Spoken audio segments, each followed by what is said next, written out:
Have you ever wondered how the kebab meat you see slowly turning in restaurants is made? That cylinder of meat, releasing an irresistible aroma and an unmistakable flavor, doesn't appear there by magic. Behind it lies a precise industrial process where the best meat is selected, mixed with spices, and carefully molded before reaching the grill, transforming raw material into a product that conquers taste buds around the world.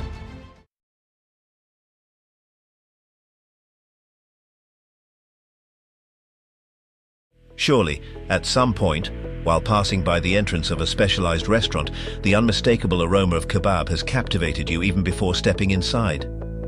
That intense, warm, spiced scent, blended with the smell of freshly heated bread and sauces, is an invitation that's hard to resist.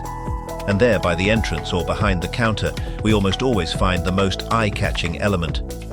A massive cylinder of meat slowly rotating in front of a heat source, browning evenly, while the cook, with a long, sharp knife, slices thin strips that fall directly onto a tray or onto bread. It's an iconic, almost hypnotic image that sparks anyone's curiosity. But what lies behind that compact block? How is that texture and flavor achieved? What steps are needed to turn raw meat into that piece ready for the grill? The kebab we know today is the result of centuries of culinary evolution. Its roots go back to Muslim tradition, where for generations it was mainly prepared with lamb, considered one of the noblest and tastiest meats in that gastronomic culture. However, as with many dishes that travel from one country to another, the original recipe was adapted to local tastes, availability and costs. In many regions, beef and chicken replaced lamb, either fully or partially, while in others, variants with fish or mixed meats were developed. This versatility has made kebab an international phenomenon, adaptable to a street stall in Istanbul, as well as to a modern restaurant in Berlin, London, Buenos Aires, or New York. In the industry, kebab production always begins with meat selection. There's no room for improvisation here. The quality of the raw material is the starting point for a good final product. In the case of beef kebab, the most common formula is a mix in which beef makes up about 80%, complemented with 5% turkey meat plus water, milk, seasonings, and approved additives. This balance between types of meat is no coincidence. It's aimed at achieving the optimal combination of flavor, texture, juiciness, and production cost. Once the meat arrives at the processing plant, it goes through cleaning and initial cutting. This means removing unwanted parts such as thick tendons, cartilage, or excess fat, ensuring the final texture is pleasant. Then, the meat is cut into medium pieces and placed into an industrial cutter, a powerful machine capable of grinding and mixing at very high speeds. This machine not only cuts, but also emulsifies the meat, meaning it homogenizes meat, fat, and water into a fine paste without lumps or uneven chunks. The procedure is similar to that used in the production of sausages like Frankfurt-style hot dogs or mortadella, but with even more intense grinding, specifically designed to guarantee cohesion of the kebab on the grill. The result is a compact, uniform-looking mass, which, though it may visually resemble modeling clay or chewing gum, is nothing more than mechanically processed meat. This texture is essential to ensure that when cooked, the piece doesn't fall apart and retains even distribution of flavor and moisture. Critics of such products sometimes highlight the appearance of the mass to generate rejection, but the truth is that the process follows well-studied technical principles approved by health authorities. With the paste prepared and thoroughly mixed, one of the most important stages begins: shaping the product so it takes on the appearance and structure everyone recognizes as a kebab. This molding isn't done haphazardly, but with specialized equipment designed to guarantee precision and uniformity in each batch. The machine responsible for this task is the extruder, an industrial device that takes the meat emulsion and divides it into flat, round portions known as discs or patties, all of the same diameter and thickness. This uniformity is key because it ensures that each layer of the block has the same weight and size, directly affecting the stability of the cylinder and the consistency of cooking later on. The extruder works continuously, releasing one patty after another, ready to be placed. Once formed, these patties are carefully handled and manually stacked onto a vertical metal skewer, which serves as the kebab's central support throughout its life cycle, from assembly to cooking in the restaurant. The operator positions each disc precisely without tilting and applies light pressure to fit it firmly with the previous layer, eliminating possible air gaps. This task requires attention and precision, since poor alignment could create an unbalanced cylinder that, when rotating on the grill, might lean or cook unevenly. As the patties are stacked, the block gradually gains height and shape, reaching its final dimensions. The kebab's height and weight aren't standard. They vary depending on each client's needs or the type of service required. The next step is wrapping the block in a special plastic film and subjecting it to thermal treatment.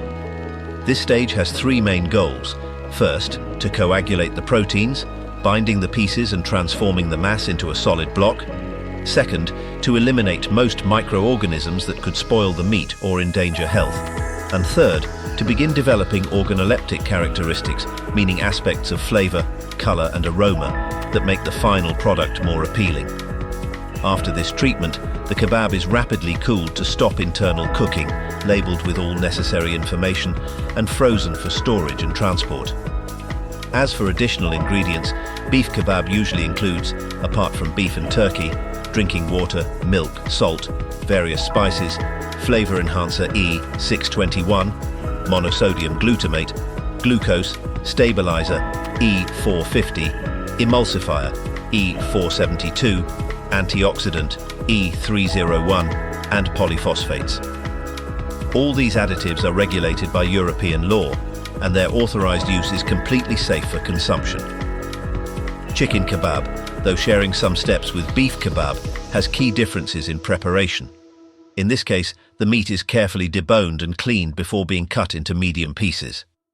These pieces are placed in an industrial mixer that, in form and function, resembles a cement mixer. The drum rotates constantly, mixing the chicken with spices and additives while breaking down some muscle fibers, which tenderizes the meat and improves texture. The result is a homogeneous mixture, but one in which whole pieces of meat can still be seen, giving this type of kebab a different look and bite compared to beef. After the mixing process, where chicken has been carefully blended with spices, salt, permitted additives, and other recipe ingredients, it's time to shape the product. This step is generally done manually, as it requires precise visual and tactile control to ensure each piece is well placed. Workers take the chicken chunks one by one and insert them onto the vertical metal skewer, which acts as the block's central axis. The stacking is done orderly and firmly, avoiding excessive gaps and making sure the pieces fit tightly together. This is crucial for the resulting cylinder to be compact and stable during the later cooking process in the restaurant's vertical grill. As the chunks are stacked, light manual pressure is applied to compact them, ensuring the block has no irregularities that could affect heat distribution later. Once the cylinder has reached the required height and weight, according to the order or brand standard, it's carefully wrapped in special food-grade plastic film. This wrapping not only protects the meat from external contamination, but also helps preserve the block's shape during the next stage, thermal treatment.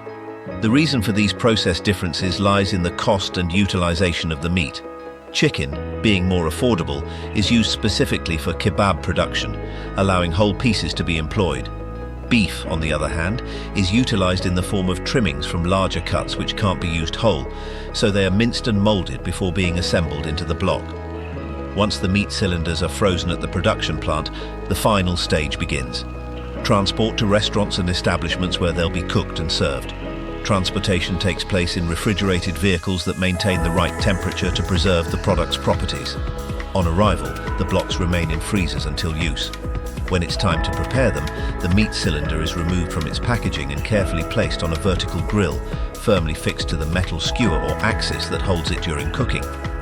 This grill, powered either by gas or electric resistances, has a heat source placed parallel to the block, so that heat is projected directly onto the meat's exterior.